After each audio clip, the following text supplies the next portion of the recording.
Tiga kata untuk pemuda Aceh apa? Tiga kata untuk pemuda Aceh. Yang pertama sugoi, subarashi, dan hebat. Pedalnya dari bawah ya. Kira-kira gimana sih Kak berani tampil unik dan tetap konsisten di bidang yang kita minati? Oke, kalau menurut aku itu adalah tentang personal branding ya.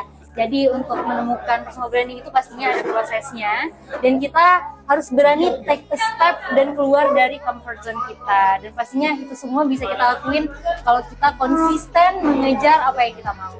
Nah, jadi kuncinya itu harus konsisten Benar. lagi. Karena kan zaman sekarang lagi FOMO-FOMO-nya nih ya. Benar. Iya, padahal setiap orang punya keunikannya masing-masing. Betul, jadi it's okay sih untuk mengikuti konten-konten yang lebih viral, asalkan kita tetap pada pesona kita.